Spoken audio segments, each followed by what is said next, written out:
ಸರಸ್ವತಿ ಗಾನ ನಿಲ್ಲಿಸಿದೆ ಕೋಗಿಲೆ. ಎಸ್ ಜಾನಕಿಯವರು ಭಾರತದ ಖ್ಯಾತ ಹಿನ್ನೆಲೆ ಗಾಯಕಿಯಾಗಿದ್ದರು. ಅವರು 1938ರಲ್ಲಿ ಏಪ್ರಿಲ್ 23ರಂದು ಆಂಧ್ರ ಪ್ರದೇಶದ ಪಲ್ಲಪಟ್ನ ಗ್ರಾಮದಲ್ಲಿ ಜನಿಸಿದರು. ಅವರನ್ನು ದಕ್ಷಿಣ ಭಾರತದ ಗಾನ ಕೋಗಿಲೆ ಎಂದು ಕರೆಯುತ್ತಾರೆ.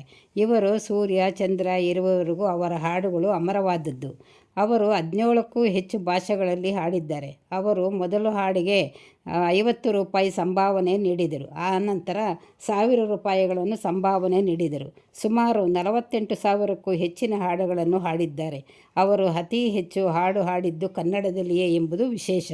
ಡಾಕ್ಟರ್ ರಾಜ್ಕುಮಾರ್ ಮತ್ತು ಎಸ್.ಪಿ. ಬಾಲಸುಬ್ರಹ್ಮಣ್ಯಂ ಅವರೊಂದಿಗೆ ಅನೇಕ ಹಿಟ್ ಗೀತೆಗಳನ್ನು ಹಾಡಿದರು. ಮಕ್ಕಳ ಧ್ವನಿಯಲ್ಲಿಯೂ ಅದ್ಭುತವಾಗಿ ಹಾಡಿರುವ ಪ್ರತಿಭೆ ಇದೆ.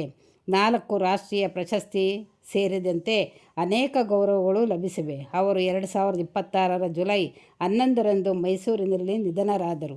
ಅವರು ಹಾಡಿದಂಥ ಹಾಡುಗಳಲ್ಲಿ ನಮಗೆ ಇಷ್ಟವಾದ ಹಾಡು ಎಂದರೆ ಆಕಾಶದೀಪವು ನೀನು, ನಿನ್ನ ಕಂಡಾಗ ಸಂತೋಷವೇನು ಹಾಗೂ ಪೂಜಿಸಲೆಂದೇ ಹೂಗಳು ತಂದೆ, ಹೇಳಿದ್ದು ಸುಳ್ಳಾಗಬಹುದು. ಈ ಹಾಡಿಗೆ ನಂದಿ ಶಾಲೆಯಲ್ಲಿ ಮಕ್ಕಳಿಗೆ ಅಭಿನಯ ಮಾಡಿಸಿದ್ದೆ ಹಾಗೂ ತನ್ನಂ ನನ್ನೇ ಮನಸ್ಸು ಮಿಡಿಯುತ್ತಿದೆ. ಈ ಹಾಡಿಗೆ ನಾನು, ನನ್ನ ಸ್ನೇಹಿತರು ಶಾರದಮ್ಮನವರು ಡ್ಯಾನ್ಸ್ ಮಾಡಿದೆವು.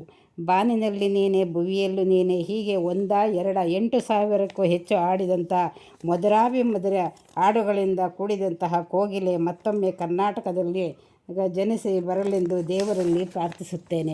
ಇವರ ಅಂತಿಮ ದರ್ಶನ ಪಡೆಯಲು ಜನಸಾಗರವೇ ಮೈಸೂರಿಗೆ ಹರಿದು ಬರುತ್ತಿದೆ. ಅವರ ಪ್ರತಿಭೆ ದೊಡ್ಡದು. ಎಷ್ಟು ಹಾಡಿ ಹೊಗಳಿದರೂ ಸಾಲದು. ಇವರಿಗೆ ಮೈಸೂರು ಎಂದರೆ ಬಹಳ ಇಷ್ಟ. ಕೊನೆಯ ಗಳಿಗೆಯಲ್ಲಿ ಮೈಸೂರಿನಲ್ಲಿ ಇರಲು ಇಷ್ಟಪಡುತ್ತಿದ್ದರು. ಇವರಿಗೆ ಮನೆ ಕಟ್ಟಬೇಕೆಂಬ ಆಸೆಯೂ ಅವರಲ್ಲಿತ್ತು. ಆದರೆ ವಿಧಿಯ ಆಟ ಯಾರು ಬಲ್ಲರು. ಇವರು 88 ವರ್ಷಗಳ ಕಾಲ ಬದುಕಿದ್ದರು. ನೋಡಿದ್ರಲ್ಲ ಗೆಳೆಯರೇ, ನಮ್ಮ ದಕ್ಷಿಣ ಭಾರತದ ಕೋಗಿಲೆಯು ಜಾನಕಮ್ಮನವರ ಬಗ್ಗೆ ಎಷ್ಟು ಹೇಳಿದರೂ ಸಾಲದು. ಈ ವಿಡಿಯೋವನ್ನು ನೋಡಿದ ನಿಮ್ಮೆಲ್ಲರಿಗೂ ಧನ್ಯವಾದಗಳು. ಜೈ ಹಿಂದ್, ಜೈ ಕರ್ನಾಟಕ ಮಾತೆ. ಲೈಕ್ ಮಾಡಿ, ಶೇರ್ ಮಾಡಿ, ಕಾಮೆಂಟ್ ಮಾಡಿ. Please subscribe.